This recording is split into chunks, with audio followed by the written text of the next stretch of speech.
जब भी हम सुपरनोवा के बारे में बात करते हैं तो सबसे पहले हमारे मन में ये ख्याल ज़रूर आता है कि आखिर ये सुपरनोवा क्या है। तो दोस्तों, इस सवाल का जवाब आप सबको सिर्फ और सिर्फ इसके संज्ञा को जानने के बाद ही पता चलेगा।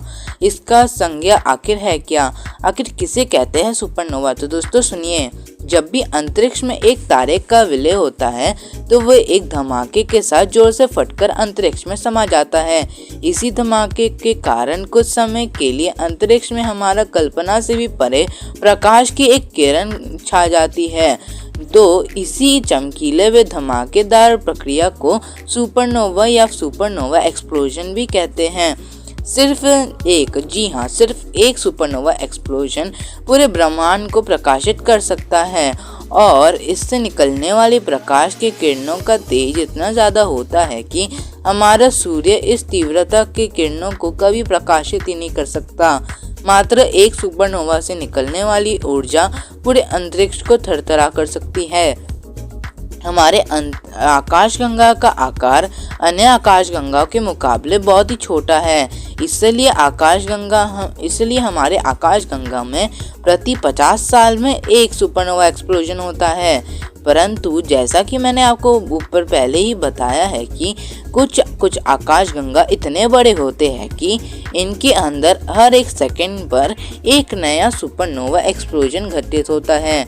हमारे सौरमंडल के करीब मौजूद धूल का बादल 10 मिलियन साल पहले एक सुपरनोवा एक्सप्लोजन से ही बना हुआ है। सुपरनोवा के घातक विस्फोट और इसकी शक्तियाँ इसके प्रकारों के ऊपर सीधे तरीके से निर्भर करती है।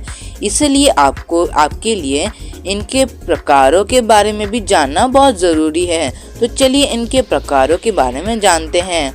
Type 1 supernova. मुख्य रूप से इस सुपरनोवा के लाइट स्पेक्ट्रम में आपको कोई भी हाइड्रोजन और अणु आपको देखने को नहीं मिलेगा। वैज्ञानिकों के हिसाब से टाइप 1 के सुपरनोवा व्हाइट ड्वार्फ तारों से ही बनते हैं और इनसे निकलने वाली धमाके और ऊर्जा व्हाइट ड्वार्फ तारों के गैस से बने दबाव के कारण होती है। वैज्ञानिक इस प्रकार की सुपरनोवा को अंतरिक्ष में प्रकाश को मापने के लिए एक एकक की तरह इस्तेमाल करती हैं। ज़्यादातर टाइप 1 प्रकार की सुपरनोवा अंतरिक्ष में अपने विलय के दौरान अपने संरचना को बाहरी कक्षा में मौजूद हाइड्रोजन अणु से ही नहीं खोते। Type 2 supernova. टाइप 2 प्रकार के सुपरनोवा अंतरिक्ष में सबसे ज़्यादा देखे जाते हैं।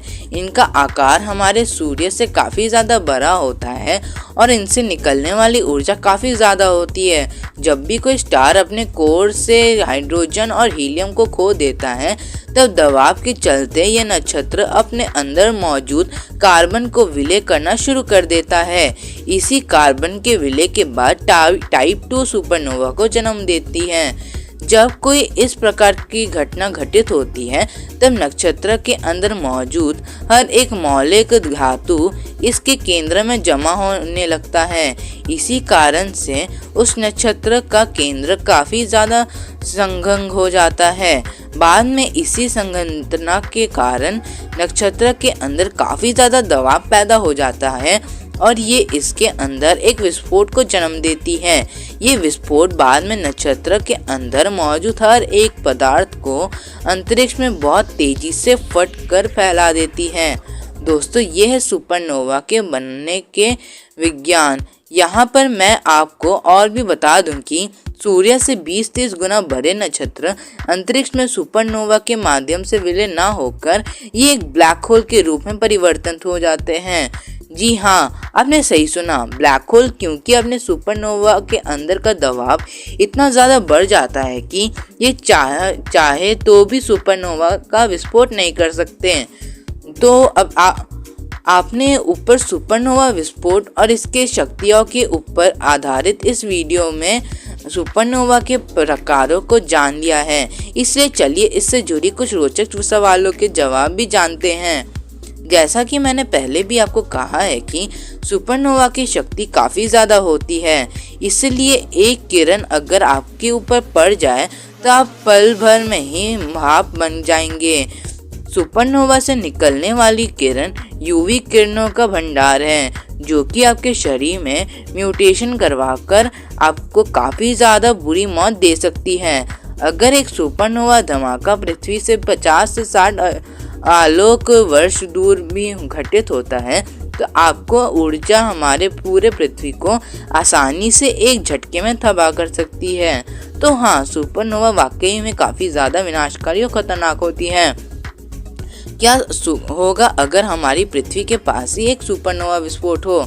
दोस्तों, ये सवाल सुपरनोवा विस्फोटों और इसके शक्तियों के ऊपर आधारित इस वीडियो में सबसे ज़्यादा गौर करने वाली बात है, क्योंकि हमारे पृथ्वी से ही तो जुड़ा है।